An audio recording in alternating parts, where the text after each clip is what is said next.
우리 교회는 주님의 것입니다. 교회의 머리는 누구시죠? 그리스도이십니다.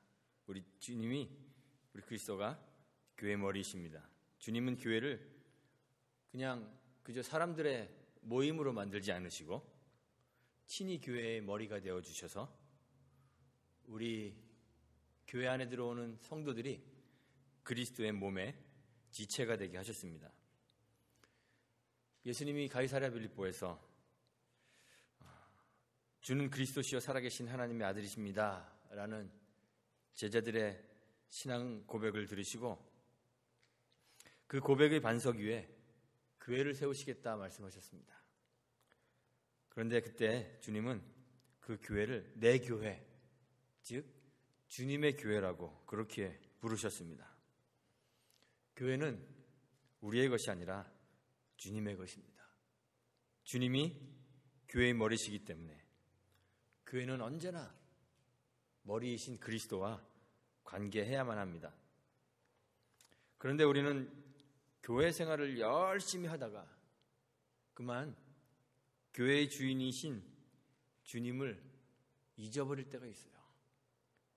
교회의 주님이 주님이시라는 사실을 생각하지도 않은 채 그냥 교회 생활을 열심히 합니다. 교회에서 주님을 인식하지 못한 채 신앙생활을 하는 거예요. 하나님은 이렇게 믿어야 하는 것이야. 사람들이 만들어 놓은 매뉴얼을 따라서 신앙생활을 하다 보니까요. 정해진 모임에 참석하고 정해놓은 프로그램들만 열심히 이수하면 하나님 인식하는 것 없이도 신자가 되는 일이 우리 교회 안에서 벌어지고 있습니다. 에스겔서 10장을 보면 에스겔이 환상을 보는데 참 슬픈 환상을 봐요. 하나님의 영광이 성전을 떠나십니다. 그런데 사람들이 하나님에 대한 인식이 없기 때문에 하나님은 성전을 떠나버리셨는데 그 성전에서 제사하면서 자기 신앙생활을 하는 거예요. 예수님 시대까지 하나님 없는 제사가 성전 안에서 계속 이어져 왔습니다. 그런데 우리 주님이 십자가에서 자기를 버리신 것은 우리로 하여금 하나님 앞에서 살게 하기 위함입니다. 주님은 속죄의 제물로 자기 자신을 드리셨습니다.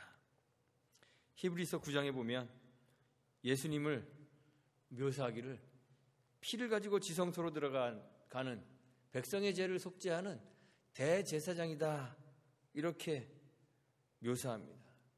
그런데 이 대제사장이신 그리스도가 지성소 안으로 가지고 들어가는 그 피가 다른 염소나 양의 또는 소의 피가 아니라 자기 자신 예수님의 피예요. 예수님이 자기 자신의 피를 가지고 지성소로 들어가 백성의 죄를 속죄합니다. 주님 스스로가 대제사장도 되시고 또한 제물도 되셨기 때문에 주님이 드린 이 제사는 해마다 반복해서 드리는 그런 일반적인 제사와는 다르게 단번에 드리는 영원한 제사가 되었습니다. 이제 주님의 그 속죄의 제사 이후에 더 이상 속죄의 제사가 필요치 않습니다. 그래서 하나님께서 상징으로 하나를 보여주셨죠. 성소와 지성소를 가로막고 있었던 그 성전의 휘장을 위에서부터 아래로 찢으셨습니다. 하나님과 우리 사이를 가로막았던 그 담을 허셨습니다. 그리고 우리가 하나님의 은혜의 보좌 앞으로 하나님 계신 그 하나님의 보좌 앞으로 담대히 나아갈 수 있도록 그렇게 만들어 주셨습니다. 하나님과 우리 사이의 관계가 어떻게 되는지 아시죠? 이제 담장 없는 사이가 되었습니다. 담을 허물어 버렸습니다. 전에는 1년에 한 번 그 민족을 대표하는 민족의 대표자인 대제사장이 염소의 피를 가지고 지성소와 성소를 가로막고 있는 그 휘장을 젖히고 그 지성소 안으로 들어가서 하나님을 만났습니다. 1년에 한 번 그렇게 하나님을 만났습니다. 그런데 이제는 하나님이 담장을 허무시고 담장 없는 사이가 되었기 때문에 하나님께 나아가는 그 길, 그것을 가로막던 성소의 휘장을 찢으셨기 때문에 이제는 항상 1년에 한 번이 아니라 항상 하나님 앞에 살게 되었습니다. 매일 매 순간이 하나님 앞에 존재하는, 하나님의 존전에 거하는 그런 삶이 된 것입니다. 하나님과 우리 사이에 막힌 담이 사라졌다는 것은 하나님과 우리 사이의 관계에 변화가 생겼다는 거예요. 전에는 죄인이었는데, 전에는 원수되었었는데 이제는 하나님이 우리를 하나님의 자녀로 삼아주셨습니다. 하나님의 자녀가 되었습니다. 그런데 우리가 이 관계의 변화 때문에 착각하는 게 있습니다. 하나님의 존재도 변화된 것으로 생각합니다. 그러나 그렇지 않습니다. 하나님과의 관계의 변화가 하나님의 존재를 변하게 하는 것은 아닙니다. 하나님이 어떤 분이십니까?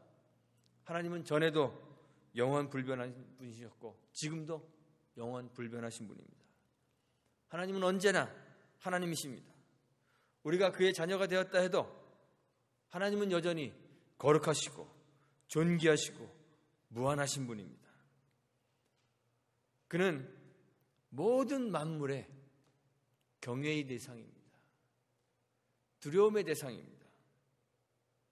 과거 구약시대에는 하나님이 정말 두려운 대상으로 인식되었었습니다. 하나님을 만나는 사람들마다 다 두려움에 떨어야 했습니다. 감히 아무도 하나님의 얼굴을 볼 수 있는 사람이 없었습니다.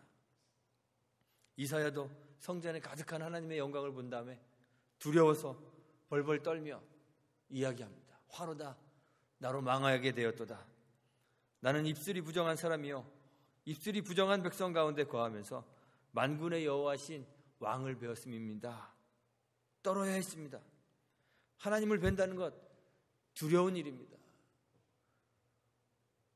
우리가 하나님의 자녀가 되었다고 해서 하나님의 존재가 변하는 것이 아닙니다. 그런데 오늘날 우리 교회에서 하나님을 경외함이 사라져버렸습니다. 전에는 1년에 한 번 하나님을 두려움 가운데 만났습니다. 하나님을 경외함으로 하나님이 정하신 규례에 따라 조심스럽게 하나님을 만났습니다. 그런데 지금은 매일 매 순간 하나님 앞에 있는데 하나님 앞에 있는 것이 너무도 익숙해져서 하나님을 두려워하지 않고 심지어는 하나님 존전에 살고 있다는 생각 자체도 희미해져 버렸습니다. 그런데 신앙한다는 것은, 하나님을 믿는다는 것은 하나님을 경외하는 것입니다. 두려움으로 공경하는 것입니다.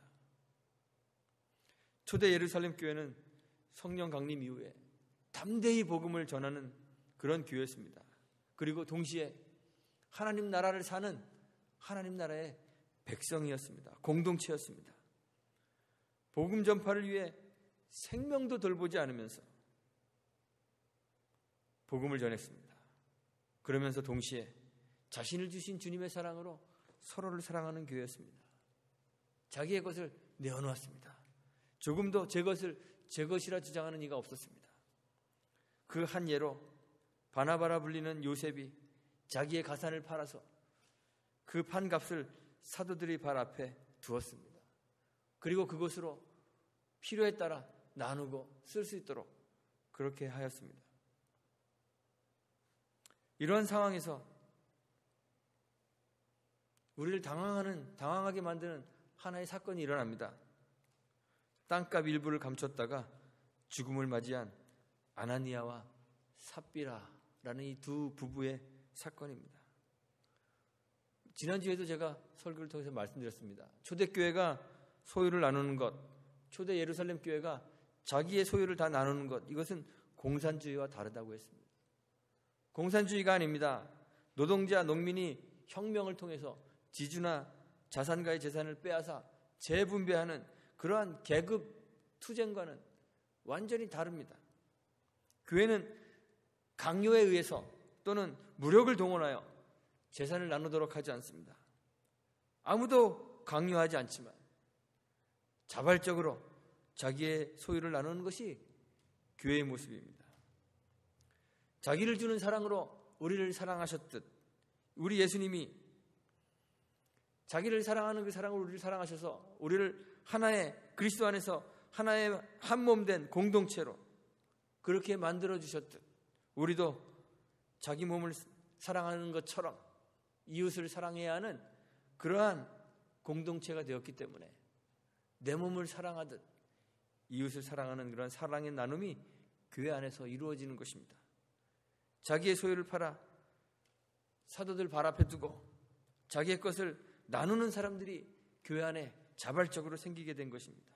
그런데 혹 그렇지 않다 해도, 혹 내 것을 다 꺼내놓지 않는다 해도, 내 것을 팔아서 사도들의 발 앞에 두지 않는다 해도 문제될 것이 없는 것이 초대 예루살렘 교회의 그 나눔의 모습이었습니다. 4장 마지막 부분에 바나바 권위자라 불리우는 그 요셉이 자기의 밭을 팔아서 그 판값을 사도들의 발 앞에 내놓았는데 바나바의 이런 행동이 강요된 행동이 아닙니다.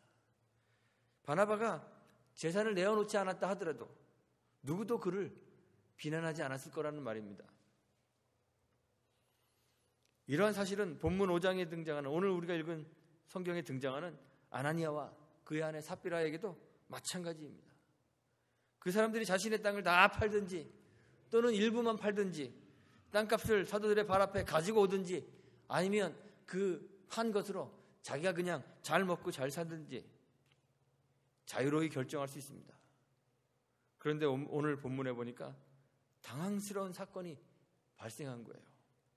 아나니아와 삽비라가 땅을 팔아서 판값의 일부를 감추고 일부를 가져다가 사도들의 발 앞에 두었는데 3시간 상간에 부부가 다 목숨을 잃는 그런 사건이 일어나 버렸습니다. 어떤 사람들은 아나니아와 삽비라가 거짓말을 했는데 베드로가 너무 정확하게 알아맞혀서 깜짝 놀라서 심장마비가 와서 죽었다고 그렇게 이 부분을 해석하는 그런 주석가도 있습니다. 그런데 심장마비가 와서 깜짝 놀라서 심장마비가 와서 죽은 것이 아니라 하나님의 심판입니다. 이 사건을 보면서 우리는 생각할 수 있습니다.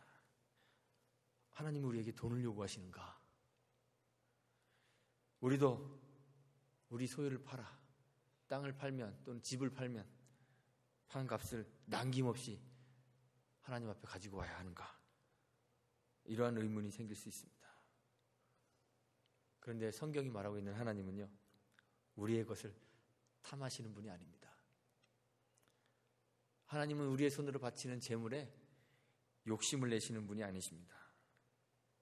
바울이 사도행전 17장 25절에서 하나님은 무엇이 부족한 것처럼 사람의 손으로 섬김을 받으시는 것이 아니니 이는 만민에게 생명과 호흡과 만물을 친히 주시는 자이다 그랬습니다.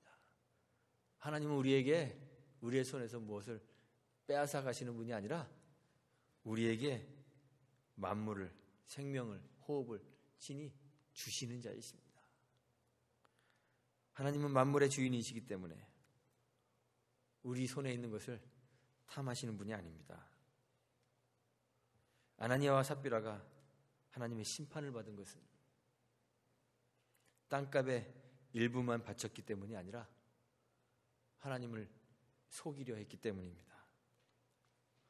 땅을 팔아 일부만 바쳤다 하더라도 상당한 액수일 수도 있어요. 그것만 바쳐도 우리들이 보기에는 정말 상당한 헌신이다 이렇게 생각할 수 있을지도 모릅니다. 그런데 베드로가 아나니아에게 했던 말은 얼마를 바쳤느냐가 아닙니다. 사람에게 거짓말한 것이 아니라 하나님께 한 것이라고, 성령을 속였다고 베드로가 이야기합니다. 아나니아와 삽비라를 위해서 변호를 좀 해보자면, 설마 아나니아와 삽비라가 하나님을 또는 성령님을 속이려고 했겠습니까? 그저 사람의 눈을 속이려고 했겠죠. 이렇게 생각할 수도 있습니다.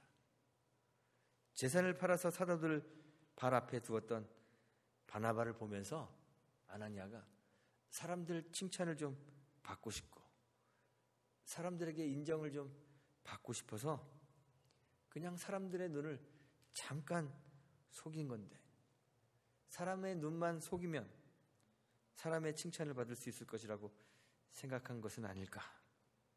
베드로의 눈만 속이면 다 되는 것 아닐까, 이렇게 생각했을 수도 있습니다. 그런데 문제는요, 더 깊은 곳에 있습니다. 아나니아와 삽비라가 하나님의 존재를 생각하지 않은 것입니다. 교회의 주인이 하나님이시라는 사실을 망각해버린 것입니다. 그리스도께서 그의 육체로 막힌 담을 허셔서 우리가 매일 매순간 하나님 앞에, 하나님 존전에 살고 있는 것인데 그 사실을 기억하지 않은 것이 문제입니다. 우리를 불꽃 같은 눈으로 감찰하시는 그 하나님을 의식하지 않고 살아가고 있는 것이 문제입니다. 우리도 그렇습니다. 우리는 사람의 눈을 의식하며 살아갑니다.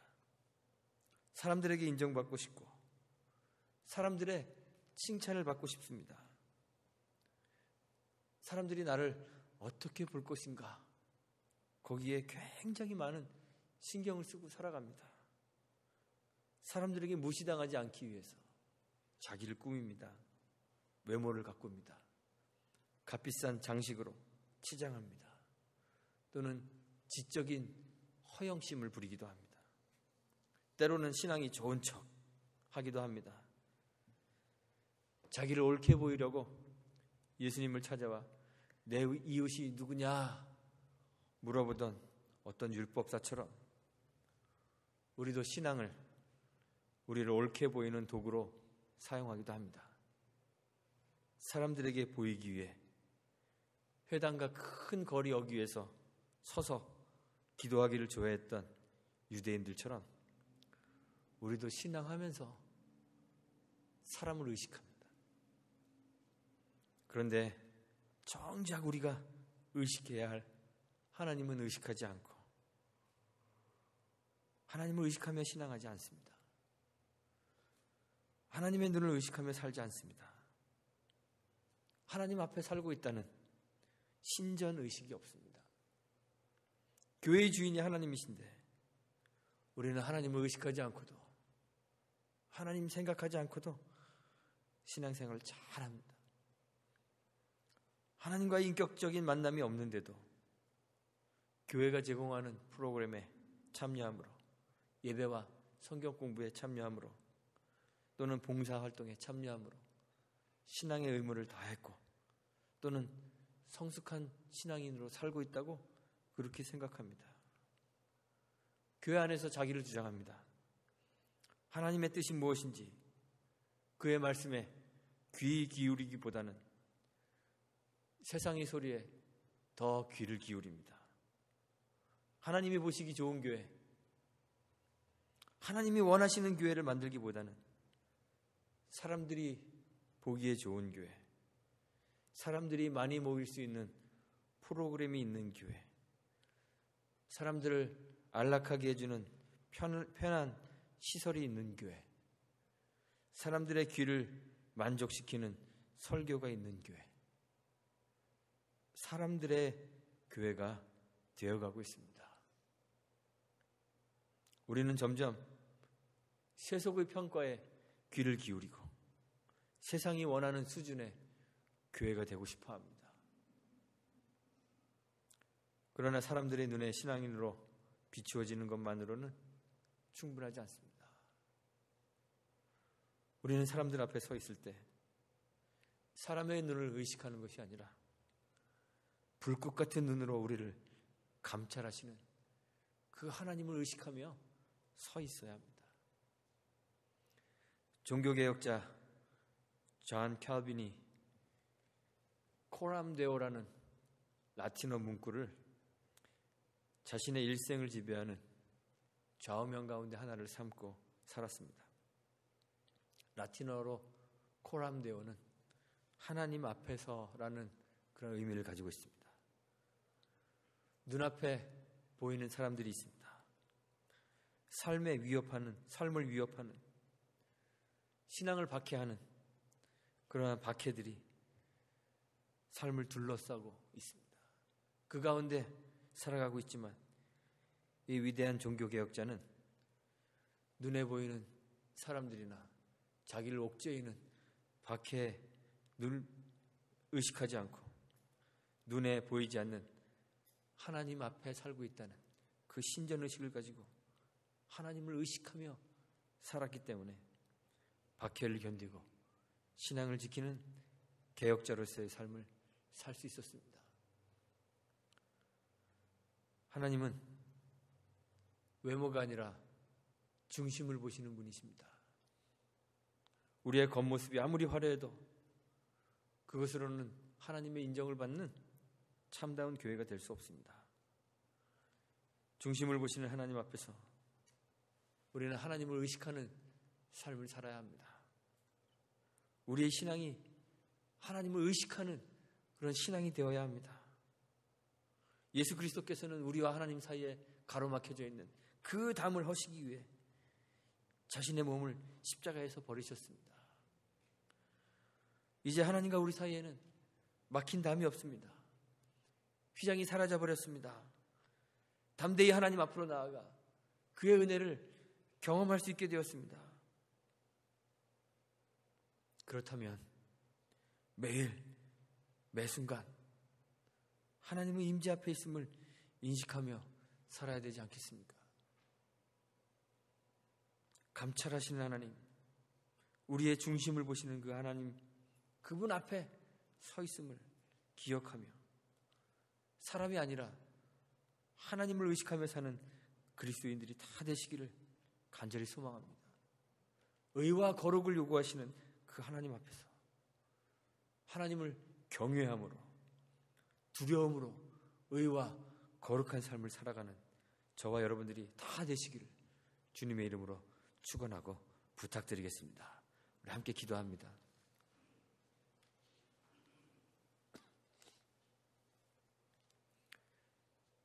하나님 감사합니다. 우리를 죄악 가운데서 구원하시기 위해 하나님의 아들 예수 그리스도를 이 땅에 보내주시고 그의 몸을 십자가에서 찢으셔서 하나님과 우리 사이에 막혀져 있는 그 담을 허시고 우리로 담대히 하나님 앞으로 나아갈 수 있도록 은혜 베풀어 주신 것 감사합니다. 우리가 매일 매 순간 하나님 앞에 살도록 주님이 만들어 주셨는데 우리는 그 하나님을 의식하지 않고 세상의 눈을, 사람의 눈을 의식하며 살아가고 있습니다. 사람에게 잘 보이기 위해, 사람들이 좋아하는 교회를 만들기 위해 아둥바둥 애쓰며 살아가고 있는 우리들의 모습을 용서하시기 바랍니다. 하나님, 이제 우리가 다시 하나님을 의식할 수 있는 영적 민감함을 회복할 수 있도록 도와주옵소서. 눈에는 보이지 않지만 날마다 우리 삶 가운데 함께 하셔서 우리를 인도하시는 그 하나님을 바라볼 수 있도록 은혜 베풀어 주시고 하나님 앞에 살아가고 있다는 이 신전의식을 가지고 살아갈 수 있도록 도와주셔서 하나님이 기뻐하시는 의와 거룩을 이루어가는 주님의 백성들 다 될 수 있도록 은총 베풀어 주시기를 간절히 바랍니다.